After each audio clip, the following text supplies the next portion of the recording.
Hi there, and welcome to Al and Merel. My name is Merel, and I like to do deep dives into the latest research on neurodiversity. And I'm Alastair, psychotherapist. I love creating metaphors and stories to help make sense of it all. And together we're going to be exploring the fascinating world of how neurodiversity shapes our lives. So let's dive in. So this episode of Al and Merel is brought to you by mycopilot.ai for when your willpower won't.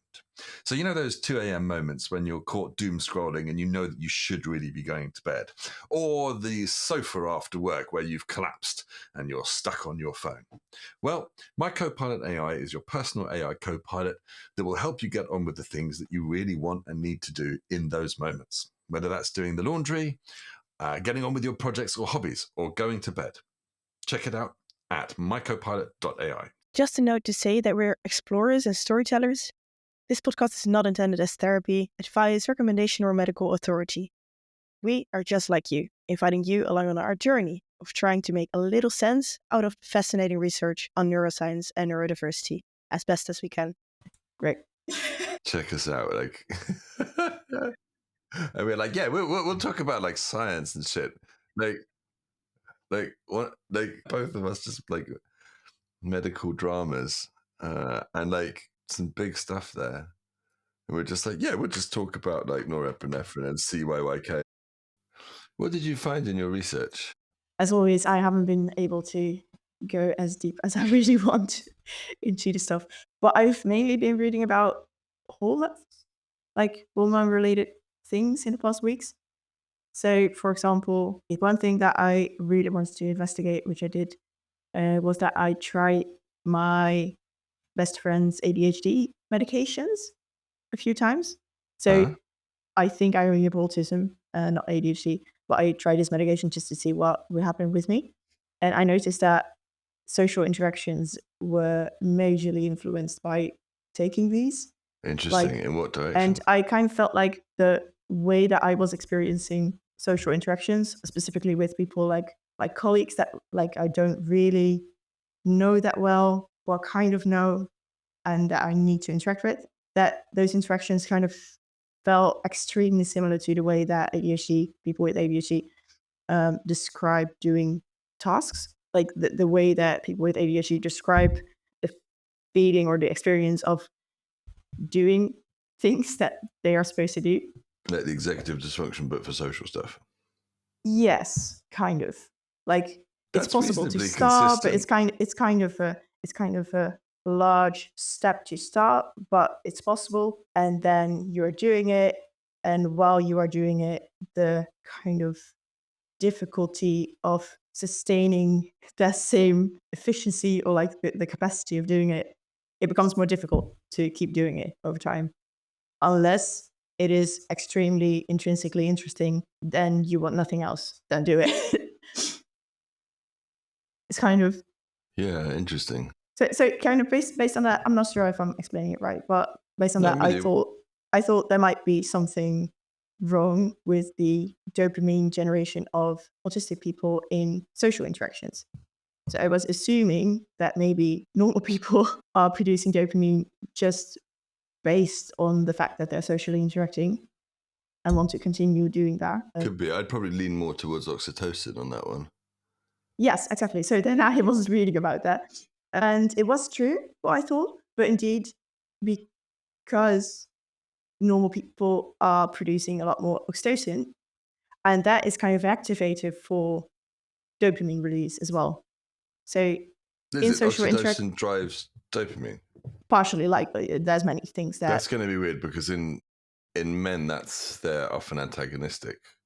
I've come across research that suggests that men actually produce oxytocin like more or faster in social situations than women, which is possibly why women work social situations more than men do, whereas men kind of go, cool.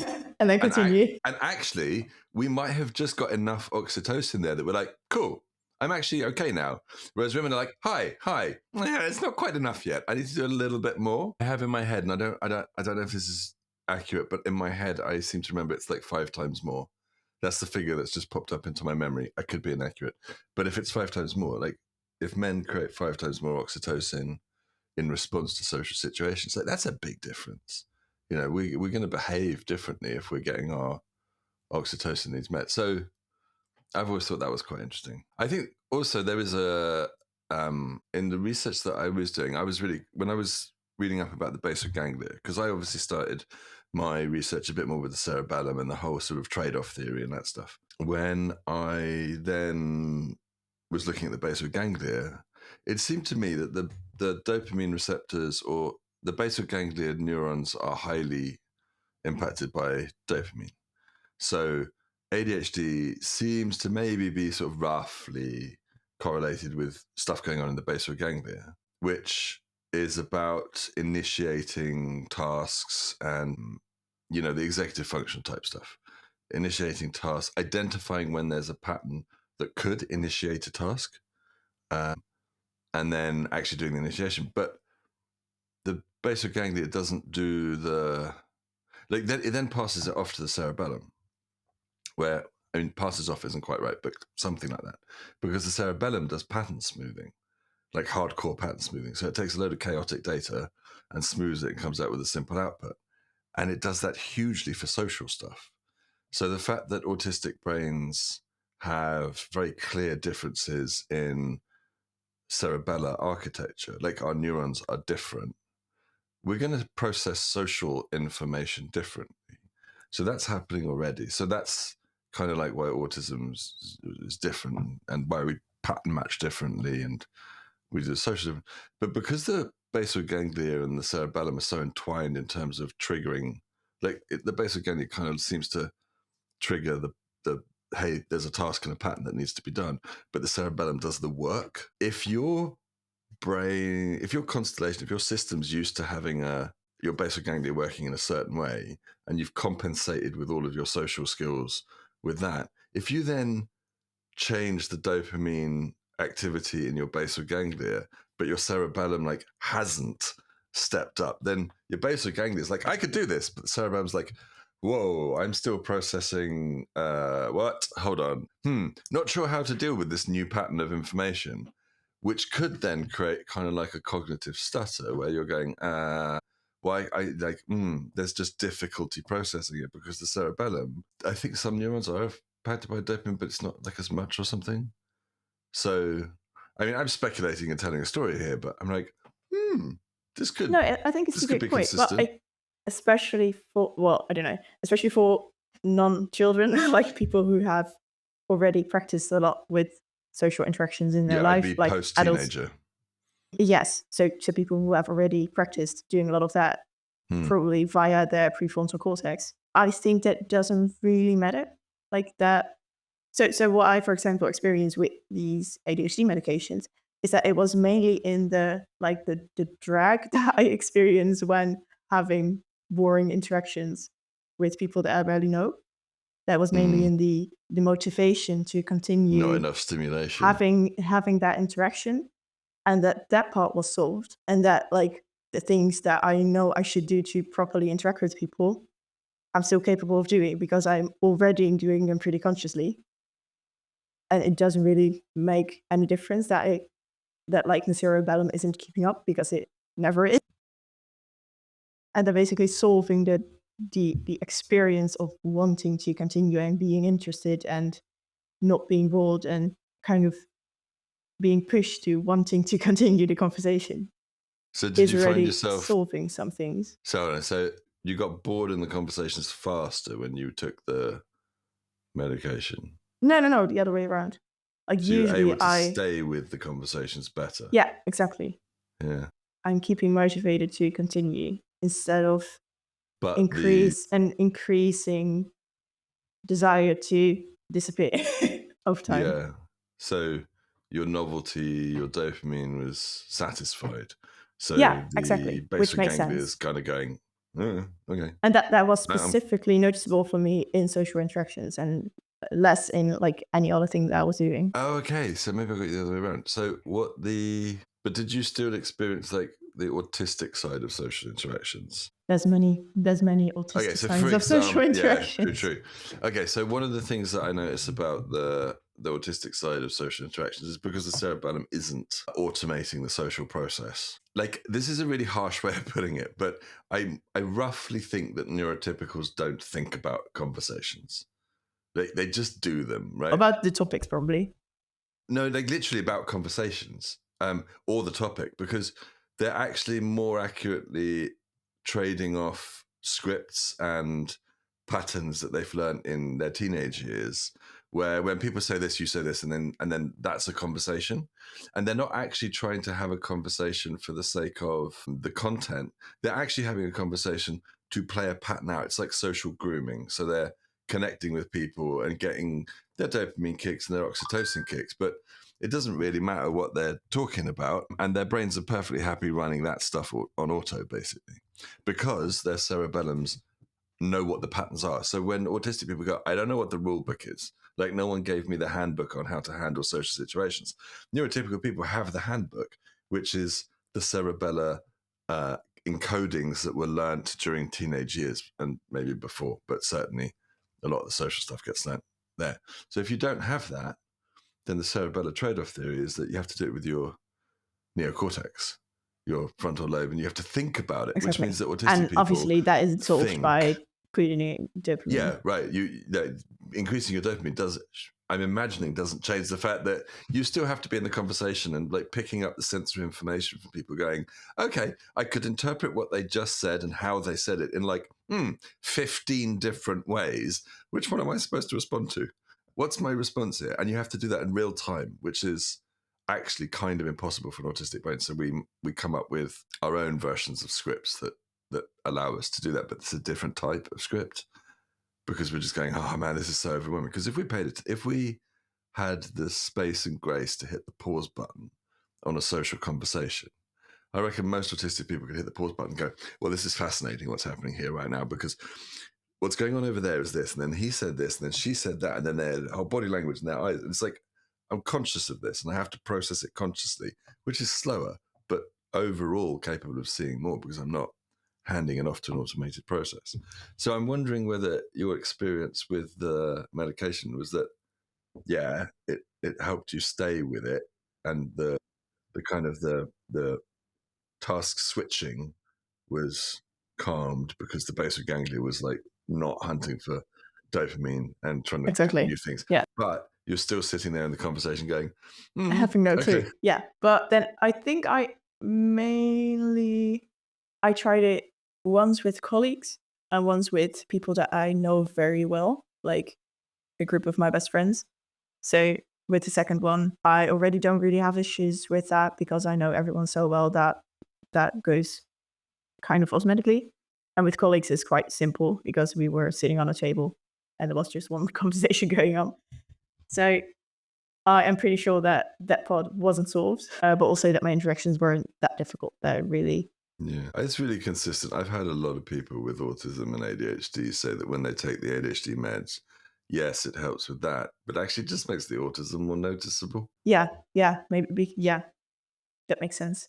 But also maybe because I am like when I'm more motivated to stay in a conversation longer or like continue, that I'm kind of pushing myself to take paths that I would usually not do. So usually that would be a point in the conversation where I would just leave or like stop talking and just keep the rest doing their thing and like not being involved in the conversation anymore. Or like there will be a point where I kind of dissociate from the conversation. Yeah, you're kind of just which done. isn't the case if I'm motivated to continue. And I think for other people that might also mean that they notice their autism more because you will get into points of a conversation that you usually would not be, which is the more confusing part because that's the reason why you usually would be leaving. Interesting.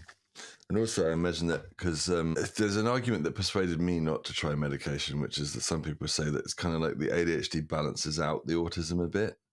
So in social situations, I actually kind of lean on some of my ADHD patterns to Yeah, that's also what I was manage. curious about because then I was so the ADHD medication. This was dexamphetamine, by the way, which is releasing both dopamine and norepinephrine. Am I pronouncing that right? Norepinephrine, yeah.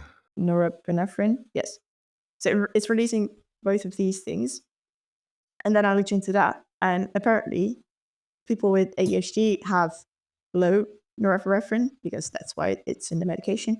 But people with autism have higher than neurotypical norepinephrine. Interesting. So I am not sure what happens in people who have both. And also that makes sense why the medication isn't meant to be taken by autistic people, because they already have a higher than average. Interesting. Like, people know about dopamine. Everyone's always banging on about dopamine, but actually it's like norepinephrine is like really relevant here. Okay, so we could do a whole deep dive on the details and gory facts of norepinephrine and how it changes. Like, we could do an episode on just norepinephrine and go, hey guys, we talk about dopamine loads, but like, let's get busy on norepinephrine and see what that's all about. At least I want to look into like what happens if people have both ADHD and autism. I mean, that's really fascinating. I mean, until not that long ago, the diagnostic manuals were saying you couldn't possibly have both. Like, by definition, they were considered exclusive. And now people are like, yeah, actually, it's high likelihood of co-occurrence. I came across something really interesting the other day, and I'm trying to remember the name of it, but someone, and I do not know how solid this research is. I do not know about the credibility of the person proposing this, but I came across something about, I'll tell you what, I'm just very quickly going to find what the thing is, because this is like this gene cluster that seems to maybe be related. RCCX gene theory. Now, again, I do not know the credibility of this, so I'm kind of curious to explore it a bit more, but there's at least one person who's banging on about this gene cluster where if something goes wrong with it or it expresses in a certain way, there seems to be a cluster of consequences. So, people with hypermobility. So if you've got ADHD, it's plausible that you've got hypermobility. It's quite likely. It's also quite likely that you'll have some kind of autoimmune thing. So I've got vitiligo. So I have these little white patches in various places. I'm hyperlaxity. So, I mean, when I was young, I was super bendy. As I get older, I'm stiffening up a bit, but I'm still way, way bendier than most people. And I have loads of consequential problems with that. I always thought that was because of cortisol in my early years. But and then, of course, I got the ADHD and the autism. But it looks like the RCCX gene cluster, or someone suggesting that the RCCX gene may have a expression mode that basically creates a propensity towards dysregulation. And if you've got basic dysregulation somewhere under the hood, then it kind of expresses through all of these different systems, all of these different aspects of your being. It's like, okay, so you're kind of generally dysregulated. So you get all these comorbidity clusters where it's like, yes, you've got ADHD and you've got this other thing and you've got this other thing. Oh, and you've got this other thing. And I mean, I'm definitely moving to the opinion that, in 10, 20 years time, the words ADHD, autism, we're going to probably drop them because we're going to have better neuroscience and we're going to be talking about behavioral expression more. There's like a big movement around, because at the moment, diagnosis is based on basically what drugs you can sell, right?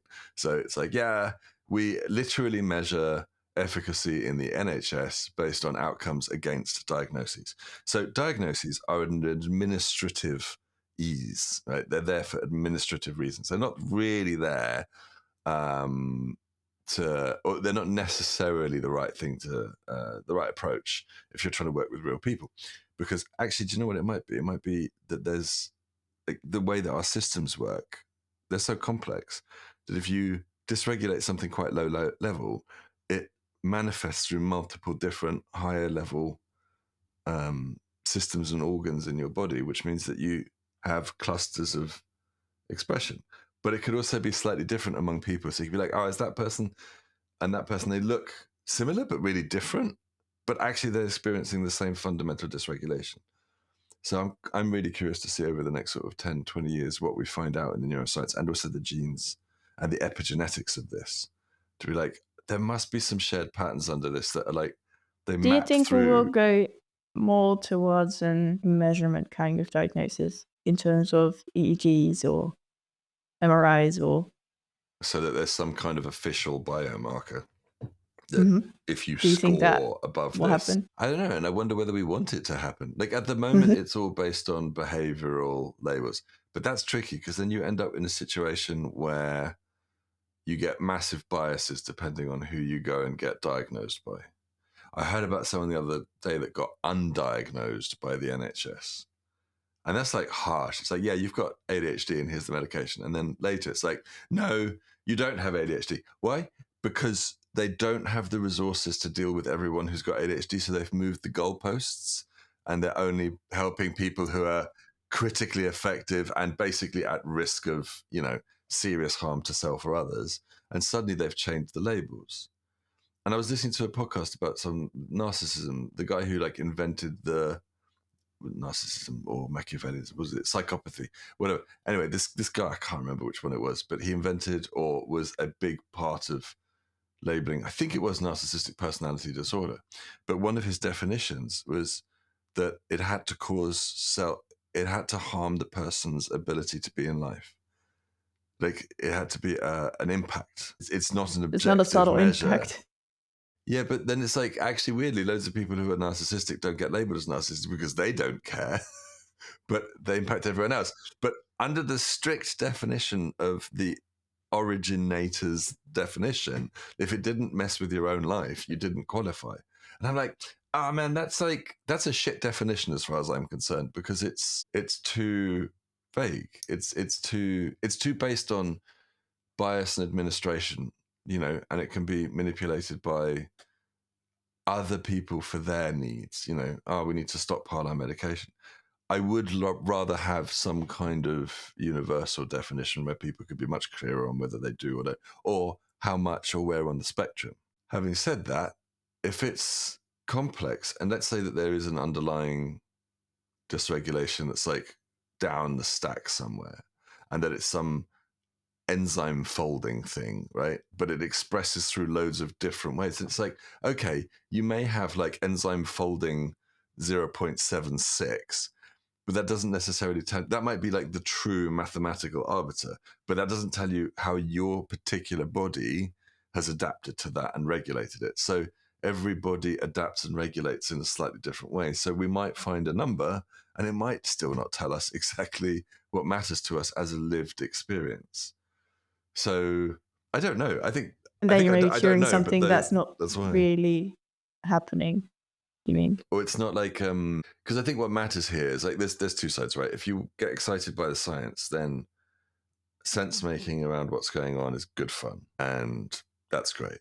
And if you're working in pharma, then having something that you can actually work with, a lever you can pull, is promising. It lets you do stuff.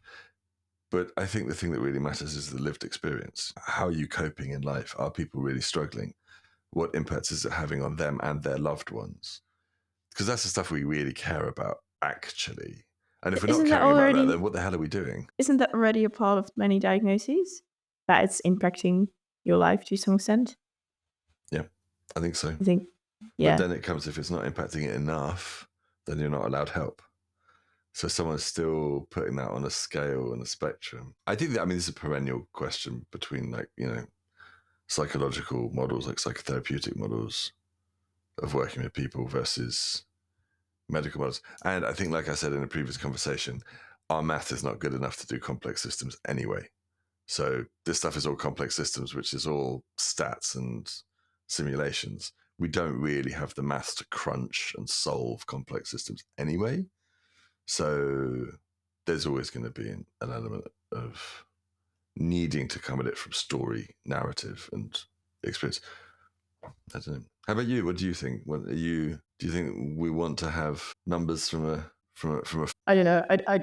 I do mostly agree with you that I am doubtful whether it's desirable. I think it would be cool. I would want to have this information. I feel like there should be some basis where we know this gene or whatever is impacted. We know already a few genes that are generally impacted in ADHD and autism. So I feel like if the ways of analyzing these genes are further developed, that could be done. But then still, I don't think it should be used for like how we are treating people, or if someone gets a diagnosis or whatever. But then what do you do with it? I don't know. Maybe it could be useful, like maybe someone could get a diagnosis based on their experience, but then based on what specific variant they have physically, treatment could be attuned. I don't know. Like, for example, if you're talking about medications, as we just were, you could simply measure, like if we could measure, for example, how dysregulated someone's dopamine is. I mean, that could be, that is a very physical thing. So kind of shortcutting the titration process so that you don't have to try lots of different things and mess your life up while you're working out how much of the damn stuff you should take. Yeah, I feel like since we are treating, like partially we're treating these diagnoses by talking to people, and of course that should involve the experience of people rather than their physical traits.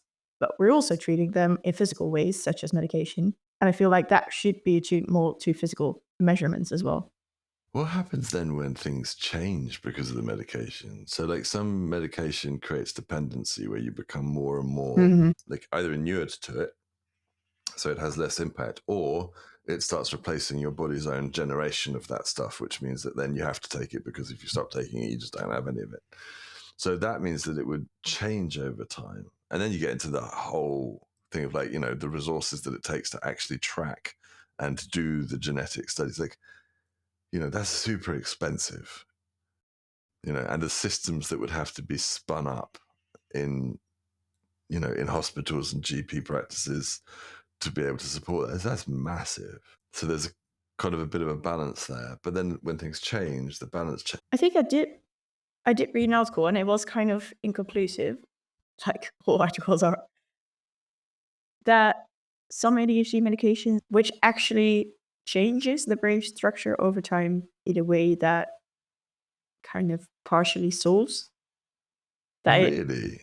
So I had not heard of that. yeah, I think there's multiple articles suggesting such things. As I think it's mainly in children, like if you diagnose a child very soon and then give them That medications, kind and of then feels a little bit more plausible because children are still going through neurodevelopmental phases. So exactly that actually the brain is adapting as well. So it's not necessarily creating a dependency on.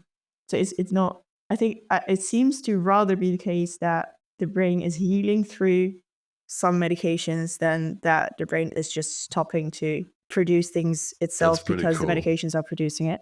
If that's true, that's pretty cool. Because I wouldn't want to. I mean, although some people love having ADHD and it does have beneficial consequences, I'm not sure I'd wish it on anyone. I wouldn't wish autism or ADHD. Like, I don't know. I feel like if I didn't have autism or ADHD, I might be a bit dumber than I am. And that's sort of a bit of pejorative, opinion. Like, I have a sneak suspicion that most of the people who've impacted the world, or the geniuses, or the, like not even like known geniuses, but just people who make a difference and like bring something novel to the table and shift things rather Where than you need just to be kind of we some need to way be of a bit insane out to do of these things. So right and think differently, because if we're all just aiming for the middle of the blob, which is what the cerebellum will do when it automates and tries to find the simplest low energy way of capturing the the social situation around it, for example, like that will trend towards the middle by definition, then you end up being unresponsive to changing evolutionary pressures. So I suspect it's necessary from a species level, but as an individual, man, that's a hard path to walk. But then, do we want to fix all children? Give them this drug that makes them all the same? Wow, that's an ethical minefield right there. But it's kind of like cool and also consequential. do you think it is good? Like, it doesn't necessarily mean that we need to give all ADHD children medication to But then fix their how do brain. you choose? But it is, I think, good that it isn't making your brain dependent on the medication. Like, that is rather working in a promotional way, usually, especially in adults, Yeah. because adults can choose whether they want to use this medication, which is already maybe better than pushing it on the children. Yeah, I feel very challenged by this now, suddenly, now that I'm thinking it through. Because if you know that they're going to really struggle, I guess if you had a crystal ball And you could tell that, this particular child, little Johnny, is going to grow up and his ADHD is going to take him into really dangerous, bad places. And he's going to nearly, kill himself, and he's going to nearly kill other people. Like, maybe he's going to drive a car too fast and crash it and have really negative consequences. So you're like, okay, we could head that off. But then the flip side is that you've got, the ADHD of little Sally, who's like, actually, she's going to be a mad dancer, artist person, Super creative. and like change the world of ballet, but not happening because we made her normal, and she ended up doing a normal job somewhere without any kind of pressure to do this other crazy thing. If you had a crystal ball, maybe you could find justifications for saying, yeah, that crosses the bar of like that's problematic. But we don't have those crystal balls. So the pressure, I think, from parents and schools will be to make people normal, because normal is easier for industry and corporate and, society to manage. So, I'm like, whoa, this is like, there's a real moral hazard here. If that medication shows to be effective like that, why wouldn't everyone switch over to it? Right? People just will. What are we losing by that? We could lose a lot as a species, as a culture. And probably if you are already at the point of like knowing that this kid has ADHD on a very early age, then you can probably also find other accommodations that will prevent the kid from having a terrible life, maybe. Yeah, maybe. I mean, I think a lot of people who struggle like through school and uni and that kind of stuff don't yet know that they have I think undiagnosed ADHD, is that harder. they go undiagnosed and don't know how to cope with these things. And I think those are, well, maybe this is not true, but I think most people are the undiagnosed. Like most people who struggle majorly with ADHD are the ones who go undiagnosed and don't know how to cope with it. And if you are diagnosed very early, then you can probably also find other accommodations that work instead of fixing the brain. Yeah, but I think the temptation's still there. I mean, look at America. They give Ritalin to kids just at the drop of their hat by the sound of it. So you get all these people who are growing up who actually haven't learned, because a big part of childhood is learning how to deal with the world, right? I think people sometimes forget how we need to let children, and we try and protect them from things to make life easy for them and stuff. But actually, that takes away their ability to learn. Then they turn into adults that get frustrated and angry really easily because their brains literally, like at an unconscious level, their brains go, "Why is this so hard?" Right? We get pissy. Everything should be easy. Yeah, And that's what I learned. That's how it's been so far. And then we throw them into adulthood, and they're like, "I can't cope." Because they never learned to swim. If we have a drug that we think is this great at doing that, and we just give it to everyone, is the drug like, okay, so it might be changing the brain chemistry, but if it's only doing that, maybe. But if it's also, doing more than just that, so having a greater impact on the brain's functioning, if you were to take it away, then would those children, now adults, find that they have not been able to learn to regulate? Because half the struggle, like I say, with being undiagnosed is that we try and regulate and manage our experiences kind of through the wrong strategies. Like a lot of us are trying to be neurotypical. Like a lot of us are like, oh, I must be lazy. If only I work harder, I can get over this. And then we push and push and push. And it's like, that doesn't work. Then we get diagnosed and we stop pushing like that, and our houses fall apart. Like our whole worlds fall apart for like a year because we have skills regression, because we go, oh, I'm not motivated to use my old skills to look after myself anymore, but I don't have any better new skills. Have you heard of skills regression? It's vicious. You have to learn to regulate what you've got.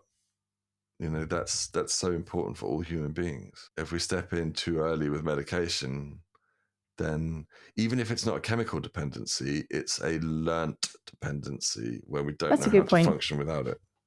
Because of course these articles that I found that only measure the physical change that is solved, like the physical dependency.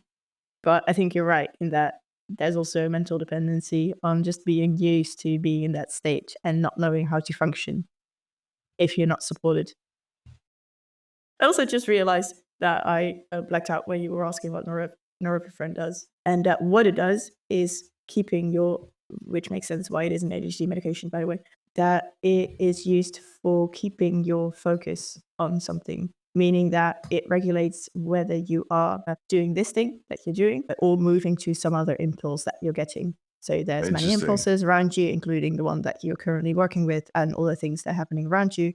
And if you have high norepinephrine, if you have high norepinephrine, then you will keep doing the thing that you're doing. And if you have low norepinephrine, then you will move towards another impulse that you're getting from your environment. And since autistic people generally have high norepinephrine, they will Hyperfocus. have trouble with changing whatever they're doing. So they have trouble with, oh, there's something else. Okay, now I have to put Yeah, huge transitions mental are effort hard. in transitioning to this other thing. And because ADHD people have low norepinephrine, they will be moving to all these impulses That's so around interesting. them. Because I have a, like, just in my own mind, I kind of, when I meet people, I often have a really fast, like, you know, gaydar with gay men. There's the whole thing, like, people have gaydar. It's like, oh, they're gay, they're not gay. I swear I have something like that with neurodivergent people where I'm like, I meet someone and like within 5 seconds, I'm like, yeah, you're definitely tribe.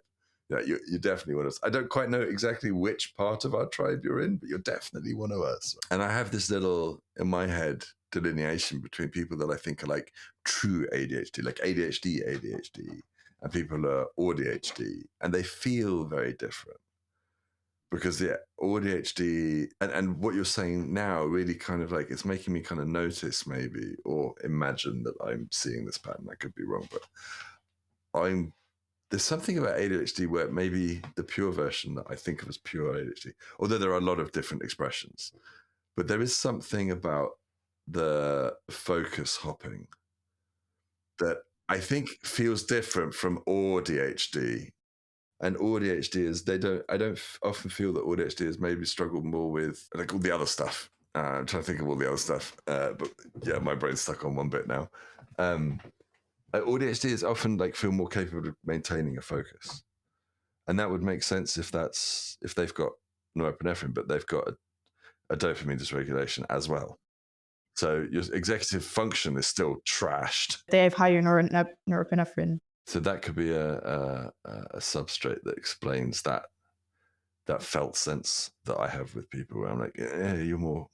And that's actually kind of like, that's when I'm talking to people when they ask about medication, you know, like when I have clients who ask about medication, I tend to say stuff like, you know, it can be very effective for the people it can be very effective for, but it's hard to know whether it's going to be very effective. And there's all sorts of side effects, and the process is quite a big process to go through, especially here in the UK, where you can, you know, you can be like, oh, I really need medication to cope. And it's like, yeah, okay, cool. Start the journey. You might get medication in like 3 to 7 years. And in the NHS, you might even have ADHD, but be told you don't have ADHD because that particular lot are overwhelmed by it. So, you know, it's not like you can just decide on a Wednesday that you want to start taking ADHD medication and go to the local pharmacy and pick it up on Thursday.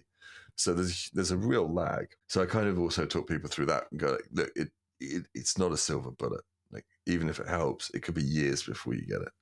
Like, and if you're And struggling even now, if you wait 7 years and then get it, and it might not even help. yeah. But I do notice that I lean towards like when people come at me with like what I call like this felt sense of like they're more ADHD than ADHD. I do lean a little bit more towards like, yeah, that might help.